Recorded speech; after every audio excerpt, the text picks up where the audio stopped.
Welcome back. There's a group of museum curators from across the Pacific that have banded together for the first time in more than 50 years to collaborate and protect indigenous artifacts. KITV4's Melissa McDonald reports the group was delayed at first by the pandemic, but are now using technology to keep the project moving forward.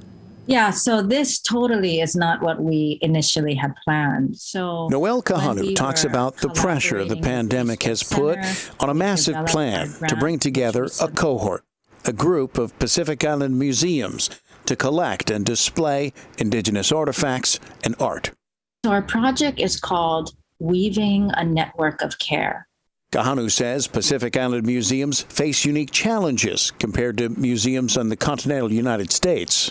They're dealing with different issues. So oftentimes it's maybe storage issues, lack of staffing, temperature issues, weather. So there are issues that are particularly unique to Pacific Islanders, but it's also about sort of indigenous ways of knowing and caring about collections. The group has recruited a cohort of 20.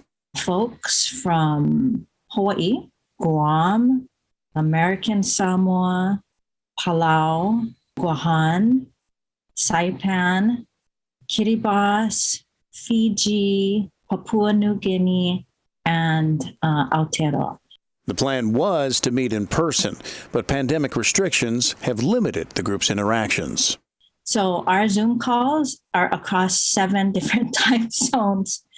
But so far we've had 4 meetings, but it's this idea, I think, really of pairing the top people in our field to really inspire the next generation of museum folks in the Pacific.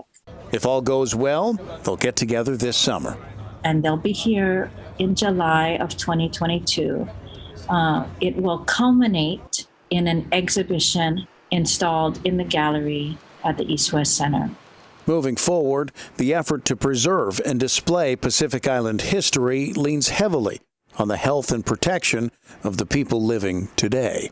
It's about building a sense of family and community, and what they care about, we care about, and what affects them affects us and the cohort. So building this notion of care amongst ourselves as well as care of collections all goes hand in hand.